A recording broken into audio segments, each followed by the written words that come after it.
इनकलाबी के साथ मैं हूं शाहिद नज़ीर चौधरी। दोस्तों, आज के वीलॉग में मलका तरन्नुम नूरजहां की ज़िंदगी के एक ऐसे राज से मैं आपको पर्दा उठाने लगा हूं जिसका जिक्र मैं पहले भी अपनी एक वीडियो में कर चुका हूं कि मैडम की ज़िंदगी का वो आखिरी कौन सा गाना था जिसके बाद उनकी वफ़ात हो गई थी, और कहा जाता है कि वही गाना उनकी ज़िंदगी का आखिरी गीत था जो आज तक भी सुना जाता है, और ये इस गाने की आज भी बाज़गश्त जो है सुनाई देती है। वो गाना था कि दम दब रोसा यार दम आवे ना आवे। ये गाना बड़ा मारूफ है जो साइमा पर फिल्माया गया था, लेकिन बहुत कम लोगों को ये बात मालूम है कि मैडम ने ये गाना जो था वो बीमारी की हालत में रिकॉर्ड करवाया था। और इस हवाले से उस्ताद ताफ़ो खान जिन्होंने इसकी मौसीकी दी थी, उनका ये कहना था कि हमने बड़ी मुश्किल से राज़ी किया था मैडम को कि वो इस गाने की रिकॉर्डिंग करा दे, क्योंकि ये वो फिल्म थी जिसको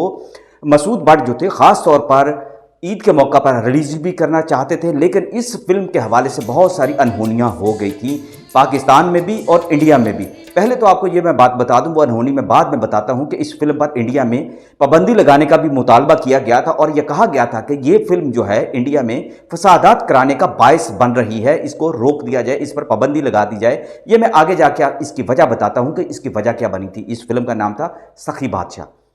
इस गाने की रिकॉर्डिंग जो मैडम की ज़िंदगी का आखिरी गाना जो कहा जाता है कि वो उनकी ज़िंदगी का आखिरी गाना था सखी बादशाह का कि दम दा भरोसा यार दम आवे ना आवे। साइमा पर बड़े क्लाइमेक्स के साथ इस गाने को फिल्माया गया था, लेकिन वो लोग जिन्होंने ये फिल्म नहीं देखी उनके लिए बड़ी हैरानी की बात होगी कि इस फिल्म का ताल्लुक पाकिस्तान से शुरू होता है और इंडिया तक जाता है, और फिर वहाँ से फिर दोबारा पाकिस्तान में आता है, और इसका एक बहुत वसी पस मंज़र था। मैडम से ये गाना गवाना इसलिए भी बड़ा ज़रूरी था कि मसूद भट्ट साहब चाहते थे फिल्म की रिलीज़ जो है वो लेट ना हो। मैडम की चूंकि उन दिनों तबीयत बहुत ज़्यादा ख़राब थी, तो उस्ताद ताफ़ो ने उनको फ़ोन किया और उनसे रिक्वेस्ट की और कहा कि आप किसी तरीके से आ जाएं, आपसे ये मैं गाना गवा दूंगा। ये गाना जो है आपकी रूह को खुश कर देगा और आपकी तबीयत पर यह ग्रां भी नहीं गुजरेगा। उस्ताद ताफ़ो खान इस हवाले से कहते हैं कि मैंने इस गाने के दो रिकॉर्ड जो थे मैंने बनवा लिए थे, एक ऊंचे सुर में एक धीमे सुरों में, क्योंकि मैडम का गला जो था वो मैडम बता चुकी थी कि वो गा नहीं पा रही, उनका गला उनका साथ नहीं देता, वो ऊंचे सुर नहीं लगा सकती। जैसा कि उस दौर में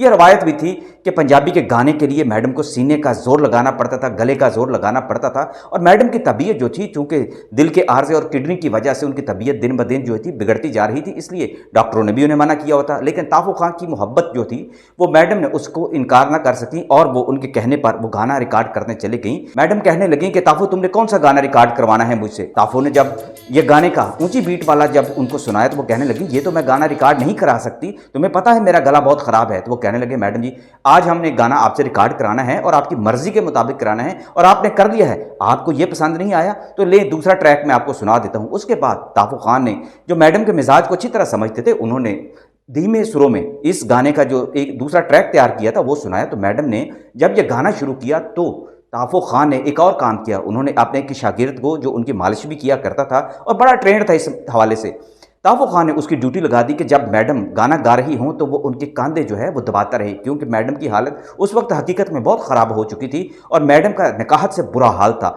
लेकिन ताफ़ो खान ने ये काम किया, मैडम से धीमे सुरों में ये गाना कि दम दब रोसा यार दम आवे ना आवे धीमे सुरों में उनसे गवाते रहे, और उनका शागिर्द जो था जो उनकी भी मालिश किया करता था वो मैडम के कंधे दबाता रहा, और बड़े प्यार और मोहब्बत से उनके कंधे दबाते दबाते ही ये गाना भी रिकॉर्ड हो गया। और मैडम ने कहा कि आज तूने ताफ़ो वो काम मुझसे करवा लिया है जो कोई नहीं करवा सकता था, मैंने तो सबको इनकार कर दिया था, लेकिन ताफ़ो तुम्हें पता है मैं तुम्हें इनकार नहीं कर सकती, लेकिन हकीकत में तुमने देख लिया कि मेरी आज आवाज़ मेरा मन से मेरा साथ नहीं दे रही थी, लेकिन फिर भी यह गाना जो है एक रूह के साथ मैंने गाया है। अब इस गाने के हवाले से तो आपने ये बात सुन ली, लेकिन इस फिल्म के हवाले से जो सबसे अहम बात थी, ये वो फिल्म थी जो बाबरी मस्जिद के पस मंज़र के हवाले से बनाई गई थी, और इसको मिल्ली जज्बे के तहत मसूद भट्ट ने नासिर अदीब साहब से लिखवाया था। उस ज़माने में चूँकि बाबरी मस्जिद का बहुत ज़्यादा एक जो मसला जो उजागर हो चुका था कि उसको मस्मार किया जा चुका था, और अयोध्या में मुसलमान जो थे अजान भी नहीं दे सकते, तो इसकी कहानी जो इस तरह से बनाई गई है कि सुल्तान रई जो अपने बचपन में अपने दुश्मन को मार देते हैं और उसके बाद वो भागते हुए इंडिया में चले जाते हैं, और इंडिया का बॉर्डर क्रॉस करके जब चले जाते हैं तो वहाँ फिर उनकी जो ऐसे हालात उनके साथ पेश आते हैं कि वो एक ऐसे मुसलमान घराने के अंदर दाखिल होते हैं जो एक इमाम मस्जिद जिसका किरदार जो था अदाकार तालिश ने अदा किया था, वो बड़े गमज़दा होकर ये बात करते हैं अपनी बीवी से कि कभी हम अजान की आवाज़ सुनकर उठा करते थे, लेकिन अब तो हम भजन सुनते हैं और उसके बाद हमें एहसास होता है कि दिन हो गया है। बच्चे के रूप में जो सुल्तान राही होते हैं, यानी कि उनके बचपन का ये किरदार दिखाया गया है और इतनी उनके अंदर एक मिली जोश और जज्बा दिखाया गया है कि वो वहाँ ये जब सुनते हैं तो वो जाते हैं और उस गांव के अंदर जाके मस्जिद के ऊपर अजान देते हैं और ये अजान की आवाज़ सुनकर वहाँ की हिंदू बरादरी और सिख जो होते हैं वो क्लैश की सूरत में आ जाते हैं और फिर मुसलमानों और हिंदुओं के दरमियान एक लड़ाई का मंजर जो है फलमाया जाता है। दूसरी तरफ वो बच्चा जो कि सुल्तान राही के बचपन का किरदार अदा कर रहा होता है वो अजान दे रहा होता है। ये बड़ा खूबसूरत जो इसके मनाजर और बड़े जज्बाती कशमकश इसमें दिखाई जाती है। एक तरफ से हिंदू और सिख आते हैं, दूसरी तरफ से मुसलमान आते हैं, लड़ाई होती है और वहाँ वो बच्चा जो अजान दे रहा होता है, जिसने सुल्तान राही के बचपन का रोल अदा किया होता है, वो फायर करके बहुत सारे लोगों को मार देता है और उसके बाद उसको जेल में डाल दिया जाता है और कहा जाता है ये पाकिस्तान का जासूस है जो अकेला नहीं आया। और यहाँ से फिर कहानी आगे बढ़ती बढ़ती बढ़ती फिर आगे बढ़ती चली जाती है। जब सुल्तान राही अपने जवानी में आ जाते हैं तो वो दोबारा पाकिस्तान में वापस आते हैं अपने दुश्मनों की तलाश में। तो उसके पीछे ही साइमा जो कि इंडिया में एक कोठे के ऊपर डांस करती हैं, वो सुल्तान राही के पीछे पाकिस्तान आ जाती हैं, उनकी मोहब्बत उनको खींच लाती है। तो ये कुछ ऐसे मनाजर हैं कि सुल्तान राही उनसे बेअतनाई बरतते हैं, लेकिन वो कहती हैं कि उनके लिए वो सब कुछ छोड़कर आ गई हैं पाकिस्तान। तो वहाँ पर फिर ये गाना जो है फलमाया भी जाता है कि दम दा भरोसा यार दम आवे ना आवे। अब ये फिल्म ऐसे एक मिली जज्बे के साथ बनाई गई है जिसमें सुल्तान राही ने पहली दफ़ा अपने 6 कलमे भी सुनाए जब वो सरहद अबूर करके आते हैं। तो जब इजहार काजी पुलिस के रूप में उसको पकड़ते हैं और वो उसको तसल्ली कराना चाहते हैं कि वो सिख नहीं, एक मस्तान खां के रूप में एक मुसलमान हैं और उसका यकीन करें, तो इजहार काजी उनसे सारे कलमे सुनते हैं और फिर यहाँ से एक और नई ट्रेजेडी शुरू होती है। इस फिल्म के अंदर जो कि एक मिली जज्बे के तहत बनाई गई, जिसमें इस्लाम की तरवीज का एक जो है वलवला दिखाया गया था, इसमें ग्लैमर भी मौजूद था। ये वही फिल्म है जिसके अंदर अयोध्या की मस्जिद का मसला बयान किया गया, मसाजिद के अंदर अजान देने के जज्बे को तकवीत दी गई, मुसलमानों और हिंदुओं के दरमियान लड़ाई जो मजहबी लड़ाई है उसको भी दिखाया गया। लेकिन इसी फिल्म के अंदर फिर एक बेहुदा तरीन जो गाना था वो भी फलमाया गया और ये कहा गया ये तो ग्लैमर की भी मजबूरी है कि ग्लैमर को भी तो मद्देनजर रखना है। इसमें रीमा जो है वो इजहार काजी के साथ गाना जो गाती हैं वो आखिर में आप सुनिएगा। गाने के बोल क्या हैं, मैं अपने मुंह से क्या अदा करूं, आप खुद देख लें कि रीमा ने ये गाना क्या गाया था और इसके बोल क्या थे, जो बरसों तक बाद में भी इसके चर्चे होते रहे हैं। और इस किसी को नहीं मालूम, बहुत कम लोगों को मालूम है कि ये जो सखी बादशाह जो फिल्म बनाई गई थी दरअसल इसका जज्बा क्या था। लेकिन उसी फिल्म के अंदर ये बेहुदा तरीन गाना भी फिर शामिल किया गया था जो इसके लिए बड़ी